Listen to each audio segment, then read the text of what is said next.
بسم اللہ الرحمن الرحیم الحمد للہ رب العالمین والصلاة والسلام على سیدنا ونبینا وحبیبنا وشفیعنا ومولانا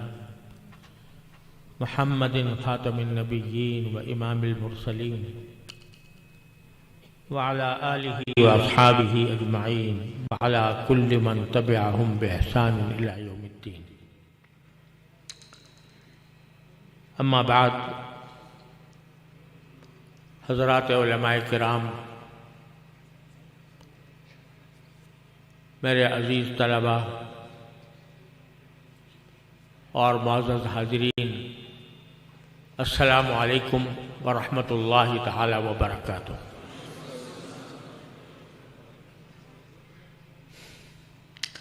میرے لیے ایک بہت بڑی سعادت کا موقع ہے کہ آج اس مبارک مدرسے جامعہ دارالعلوم مری میں حاضری کی جو خواہش مدت دراز سے تھی، آج اللہ تعالیٰ نے اس کو پورا فرمایا. حضرت مولانا خالد صاحب، اللہ تعالیٰ ان کے علم عمل اور ان کی نافعیت میں دن دونی رات چوگنی ترقیات عطا فرمائیں، اور ان کے بڑے بھائی مولانا عابد صاحب، الحمدللہ ان سب سے پرانا تعلق ہے، محبت کا تعلق ہے، اور اس کا بھی تقاضا ہے کہ اس مبارک مدرسے میں اللہ تعالیٰ حاضری کی توفیق عطا فرمائے. اس سے بھی زیادہ ایک اہم بات میرے لیے یہ ہے کہ یہ مدرسہ میرے بہت ہی عظیم بھائی حضرت مفتی اعظم پاکستان مولانا مفتی محمد رفیع عثمانی صاحب قدس اللہ تعالیٰ سرہ کی توجہات کا، ان کی دعاؤں کا اور ان کی کوششوں کا ایک بہت بڑا ثمرہ ہے. مولانا خالد صاحب نے جو تاریخ بیان فرمائی، میں یہ محسوس کرتا رہا ہوں کہ میرے عظیم بھائی حضرت مولانا مفتی محمد رفیع عثمانی صاحب، اللہ تعالیٰ ان کو درجات عالیہ سے نوازے، وہ مدارس کے سلسلے میں ایک تڑپتی ہوئی روح رکھتے تھے، اور تمام ہی مدارس کے ساتھ ان کا جو خلوص اور محبت کا تعلق تھا وہ اپنی جگہ، لیکن میں مشاہدہ کرتا تھا کہ اس دارالعلوم مری سے ان کی خصوصی توجہات وابستہ. مجھے اگرچہ اس سے پہلے یہاں حاضری کا موقع نہیں ملا، لیکن میں اس بات کا شاہد ہوں کہ وہ اس مدرسے کے لیے دل و جان سے دعائیں بھی کرتے تھے، توجہات بھی دیتے تھے. اور میں یہ سمجھتا تھا، جب مجھے یہ بلاتے تھے تو میں یہ سمجھتا تھا کہ حضرت مفتی اعظم دامت رحمہ اللہ تعالیٰ کی موجودگی میں جب ان کی توجہات ان کو حاصل ہیں تو میری کوئی ضرورت نہیں. بہرحال یہ ادارہ الحمدللہ اللہ تعالیٰ نے اپنے خاص فضل و کرم سے ان حضرات کی خلوص اور ان حضرات کی جد و جہد سے اور حضرت مفتی اعظم قدس اللہ تعالیٰ سرہ کی توجہات اور دعاؤں سے اس مقام تک پہنچا جس کی تاریخ آپ کو ابھی معلوم ہوئی. رفتہ رفتہ درجہ بدرجہ ترقی کرتا رہا، یہاں تک کہ اس سال سے الحمدللہ یہاں دورہ حدیث کا بھی آغاز ہوا، اور مولانا خالد صاحب نے مجھ سے فرمائش کی، میں نے وعدہ بھی کیا، لیکن بیمار ہو گیا، اس وجہ سے حاضر نہ ہو سکا۔ تو آج اللہ تبارک و تعالیٰ نے یہ توفیق بخشی، میں اس پر اللہ تعالیٰ کا شکر ادا کرتا ہوں، اور اس بات پر اپنی دلی مسرت کا اظہار کرتا ہوں کہ اس مختصر مدت میں اللہ تعالیٰ نے اس ادارے کو ترقی عطا فرمائی اور آج دورہ حدیث تک پہنچا، اور تعمیرات کے سلسلے میں بھی اللہ تعالیٰ نے اس کی خاص امداد و نصرت فرمائی۔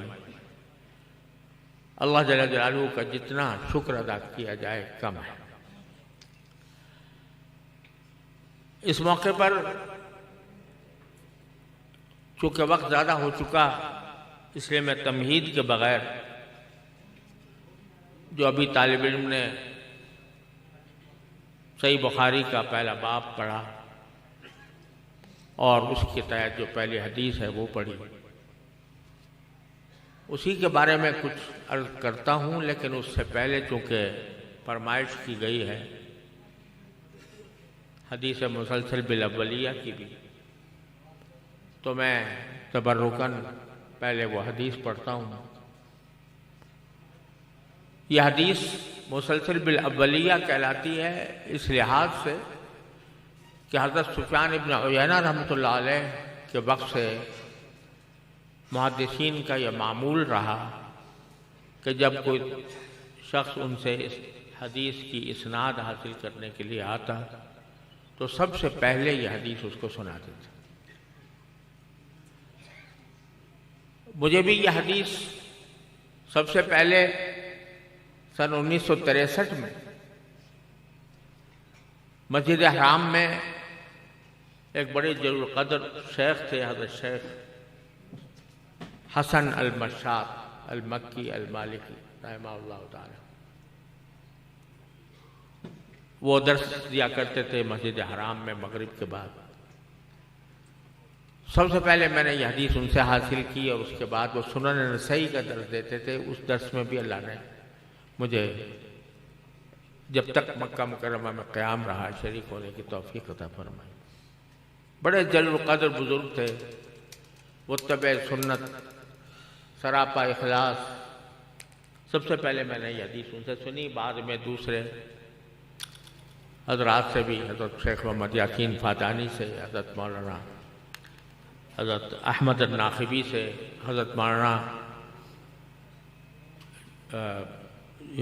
سعید جون پوری صاحب سے رحمۃ اللہ علیہ، ان سب سے مجھے یہ حدیث حاصل ہے، اور اس لیے میں آغاز اس سے کرتا ہوں کہ میں نے سب سے پہلے یہ حدیث اپنے جن مشائخ سے سنی جن کا نام میں نے ابھی لیا، انہوں نے مجھے یہ حدیث سنائی اپنے اپنی اسانید کے ساتھ، اور ان اسانید کی انتہا ہوتی ہے حضرت عبداللہ ابن عمرو بن العاص رضی اللہ تعالیٰ عنہ۔ تو حدیث یہ ہے کہ عبداللہ ابن عمرو بن العاص رضی اللہ تعالیٰ عنہما قال قال رسول اللہ صلی اللہ علیہ وسلم الراحمون یرحمهم الرحمن تبارک و تعالی ارحموا من فی الارض یرحمکم من فی السماء۔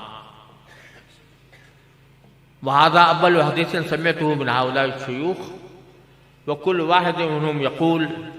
هذا اول حدیث سمعته من شیخی، وهذا التسلسل ينتهي الى سفیان بن عیینہ رحمہ اللہ تعالی۔ فانا اجیزکم بهذا الحدیث بهذا التسلسل كما اجیز جميع الحاضرین العلماء اجازة عامة لكل ما اروی عن مشایخی فی پاکستان والہند والبلاد العربیہ تقبلہ اللہ تعالی منی ومن آمنا۔ حدیث کا سبق تو پہلے شروع ہو چکا ہوگا، اور اس حدیث کے اوپر بھی استاد نے تفصیل کے ساتھ اس باب پر کلام کیا ہوگا، تو میں اس کی بہت زیادہ علمی تفصیلات میں جانا نہیں چاہتا، لیکن ایک بہت بڑا سبق ہے جو اس باب اس حدیث سے مل رہا ہے، وہ ایسا سبق ہے جو ہمیں جس کا ہر وقت تکرار کرتے رہنا چاہیے۔ امام بخاری رحمۃ اللہ علیہ نے عجیب و غریب اپنی سنی اختیار فرمائی ہے اپنی کتاب کو شروع کرنے کے لیے۔ حدیث کی کتاب مرتب فرما رہے ہیں، اور سارے محدثین کوئی اس کو کتاب الایمان سے شروع کرتا ہے، کوئی کتاب الطہارہ سے شروع کرتا ہے، کوئی کتاب الاحکام بالکتاب والسنہ سے شروع کرتا ہے۔ امام بخاری رحمۃ اللہ علیہ نے اس کو شروع کیا باب ما جاء باب کیف کان بدء الوحی الی رسول اللہ صلی اللہ علیہ وسلم۔ وہ اس لیے کہ چاہے وہ ایمان ہو، چاہے وہ طہارت ہو، چاہے وہ نماز ہو، چاہے وہ اعتصام ہو، کچھ بھی ہو، سب کا جو مصدر مبدأ منتہا ہے وہ وحی ہے جو نبی کریم سرور عالم صلی اللہ علیہ وسلم۔ یہی وہ چیز ہے کہ جو اللہ تبارک و تعالیٰ نے اس بندے کو جب پیدا کیا، زمین پر بھیجا، تو اس کی سب سے بڑی ضرورت جو تھی وہ حواس خمسہ اور عقل کے بعد سب سے بڑی ضرورت اس کو وحی الہی کی تھی۔ حواس خمسہ سے بہت سی چیزیں سمجھ میں نہیں آتی، عقل سے بہت سی چیزیں سمجھ میں نہیں آتی، لیکن ایسی چیز جو قطعی ہو، یقینی ہو، مکمل ہو، جس میں کوئی ادنا شک و شبے کی گنجائش نہ ہو، وہ صرف وحی الہی، اور سارا دین اس پر مبنی۔ لہذا حضرت امام بخاری رحمۃ اللہ نے اس اصل کو پکڑا اور وہاں سے کہا کہ کیف کان بدء الوحی الی رسول اللہ صلی اللہ علیہ وسلم۔ ایمان کا آغاز، شریعت کا آغاز، احکام کا آغاز، دین پر عمل کا آغاز، جو کچھ ہوا وہ رسول کریم صلی اللہ علیہ وسلم پر وحی کے ذریعے ہوا۔ لہذا سب سے پہلی بات انسان کو وحی کو جاننا چاہیے، وہی ہے کیا۔ میں نے متعدد اپنے مقالات میں اور خاص طور پر آسان ترجمہ قرآن کے مقدمے میں عرض کیا ہے کہ وحی کی حقیقت کیا ہے اور انسان کے لیے کیوں اس کی ضرورت ہے۔ اس تفصیل میں اس وقت میں نہیں جاتا، لیکن یہ بات بالکل واضح ہے کہ سارے دین، شریعت، احکام، سب چیز کا مبدأ فیاض وحی الہی۔ چنانچہ امام بخاری نے باب کیف کان بدء الوحی الی رسول اللہ صلی اللہ علیہ وسلم کا باب سب سے پہلے قائم کیا۔ لیکن عجیب بات ہے کہ قائم تو یہ باب کر دیا کہ کیف کان بدء الوحی الی رسول اللہ صلی اللہ علیہ وسلم، لیکن جو حدیث اس کے تحت پہلی حدیث لے کر آئے وہ ہے انما الاعمال بالنیات، کہ تمام اعمال کا دار و مدار نیتوں پر ہے، اور اگر کسی عمل میں خلوص ہے اللہ تبارک و تعالیٰ کے لیے تو وہ بے شک اللہ تعالیٰ کے مقبول بھی ہے، باعث اجر بھی ہے، لیکن اگر اخلاص نہیں ہے تو سب بیکار۔ یہ حدیث لے کر پہلی بات اس میں جو عام طور سے کہی گئی ہے وہ یہ کہ امام بخاری پہلے ہی قدم پر مجھے اور آپ کو یہ سبق دے رہے ہیں کہ پڑھنے تو آئے ہو، وحی الہی کے علوم پڑھنے کے لیے آئے تو ہو، لیکن اس سے پہلے ذرا دل کو ٹٹول لو کہ کس لیے آئے۔ علم حاصل کر کے اپنا علم دوسروں پر بگھارنا ہے، اس کے ذریعے شہرت حاصل کرنی ہے، اس کے لیے مال کمانا ہے، یا اللہ تبارک و تعالیٰ کی رضا مقصود۔ پہلے ہی قدم پر یہ سبق امام بخاری نے دیا۔ یہ بات عام طور سے کہی بھی جاتی ہے اور بات ہے بھی فی نفسی معقول، لیکن پھر بھی سوال باقی رہتا ہے کہ وحی سے اس کا کیا تعلق ہے خصوصی طور پر۔ یہ حدیث پہلے ذکر کرتے تھے باب ماجا باب کیف کان عبد الوحی الی رسول اللہ صلی اللہ علیہ وسلم، پھر بعد میں قائم کر دیا، لیکن بد الوحی کا باب بھی قائم کیا، حدیث بھی لائی اسی باب کے تحت۔ تو مجھے ایسا معلوم ہوتا ہے واللہ سبحانہ وتعالی عالم کہ وہ بتانا چاہتے ہیں کہ جو انبیاء کرام کے اوپر اللہ تبارک و تعالی وحی نازل فرماتے ہیں، یہ وحی کا نازل کرنا بھی ان کے حسن نیت کی وجہ سے ہوتا ہے۔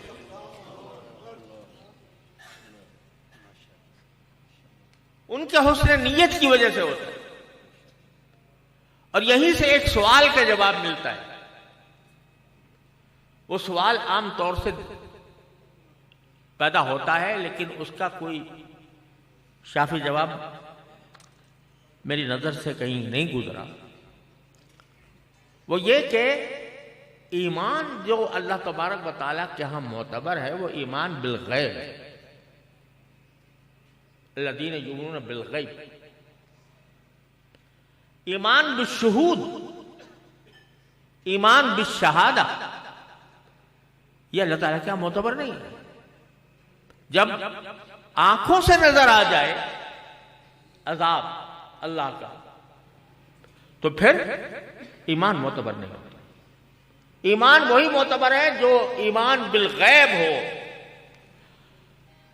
آنکھوں سے دیکھ کر کوئی ایمان لے آئے تو وہ معتبر ایمان نہیں ہے، ایمان بالغیب ہے۔ تو سوال یہ پیدا ہوتا ہے کہ انبیاء کرام کو تو ایمان بالشہود ہوتا ہے، ان کے پاس فرشتہ آتا ہے، وہ وحی نازل کرتا ہے، ان کو جنت و جہنم کی سیر کرائی جاتی ہے، ان کو اللہ تبارک بعض اوقات اللہ تبارک و تعالیٰ ان سے ہم کلام ہوتا ہے، تو ان کا جو ایمان ہے وہ ایمان بالغیب تو نہ ہوا، وہ تو ایمان بالشہود ہوگا۔ تو در حقیقت یہ سوال بعض اوقات پیدا ہوتا ہے، لیکن اس کا جواب یہ ہے کہ اس کائنات میں سب سے زیادہ مضبوط اور پختہ ایمان بالغیب انبیاء کرام ہی کا ہوتا ہے۔ کیوں؟ اس لیے کہ ایمان ان کا وحی کے نازل ہونے کے بعد نہیں ہوتا، وحی نازل ہونے سے 40 سال پہلے تک بھی وہ ان کا ایمان مکمل ہوتا ہے، توحید کے اوپر، اللہ کی وحدانیت پر، اللہ کی صفات پر، اللہ تعالیٰ کی صفات جلال و کمال پر، ہر چیز پر ان کا ایمان ہوتا ہے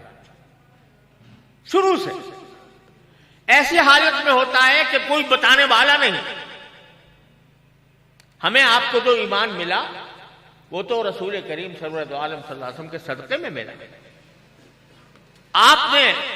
ایک ایک چیز کھول کر بیان فرما دی، لیکن جب پیغمبر پیدا ہوتا ہے ایک ایسے معاشرے میں جہاں کفر و شرک کا بسیرا ہے، جہاں کوئی توحید کے جاننے والا ماننے والا نہیں، لیکن وہ روز اول سے اللہ کی وحدانیت پر ایمان رکھتے ہیں بالغیب، ایسا بالغیب کہ جس سے بڑا بالغیب کسی اور کا نہیں ہو سکتا۔ وہ ایمان کس طرح رکھتے ہیں کہ ایمان آیا دل میں، سارے معاشرے کو دیکھ رہے ہیں کہ یہ اس کے خلاف ہے، اس کی نقالی کرنے کے بجائے،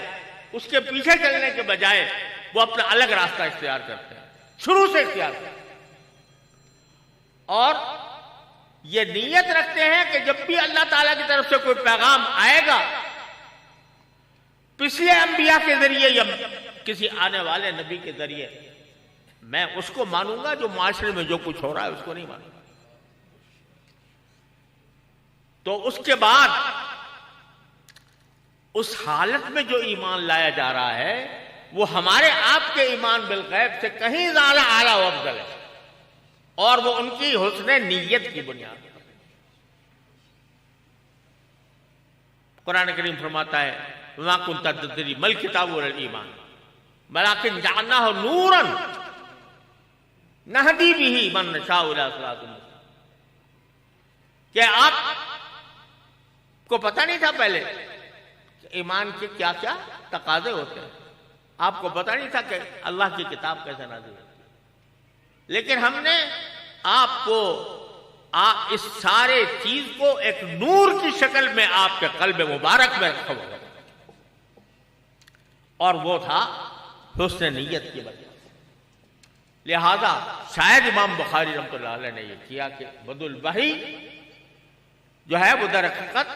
حسن نیت کی بنیاد پر ہوئی، لہذا یہ حدیث اس باب کے تحت نظر ہے۔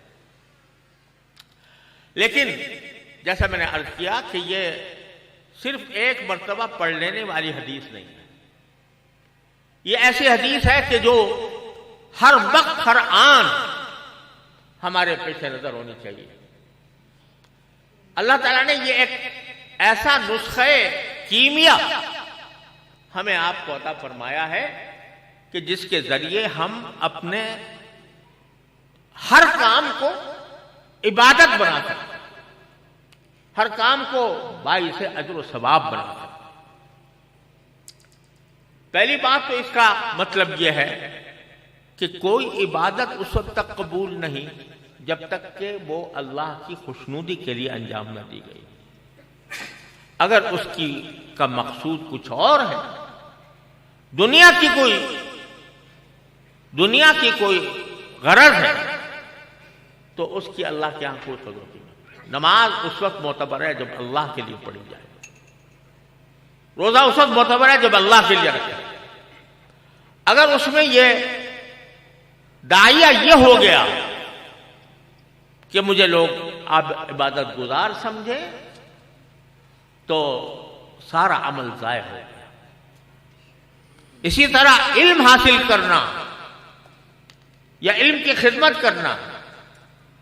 وہ اسی وقت اللہ تبارک و تعالیٰ کیا مقبول ہے اور باعث اجر و ثواب ہے جب وہ خالصتاً اللہ جل جلالہ کی رضا کے لیے،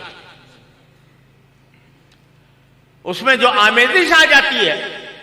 یا داعیہ یہ پیدا ہو جاتا ہے کہ میں عالم بن جاؤں گا تو مقتدا بنوں گا، لوگوں کے سامنے میری عزت ہوگی، میری شہرت ہوگی، مجھے بڑے بڑے القاب سے نوازا جائے گا، تو اللہ بچائے یہ ساری محنت کو اکارت کرنے والی چیز ہے۔ اور ہم جیسے لوگ جن کو اللہ تعالیٰ نے کسی طرح دین سے وابستہ کیا ہے، ہم لوگوں کو تو خاص طور پر یہ حدیث صبح شام اپنے آنکھوں کے سامنے رکھنا۔ آج کل عام طور سے ایک فتنہ پیدا ہو گیا ہے ارضائے عوام کی خوشنودی جس سے حاصل ہو وہ کام کرو، عوام کی خوشنودی جس سے حاصل، جس سے لوگ تعریف کریں،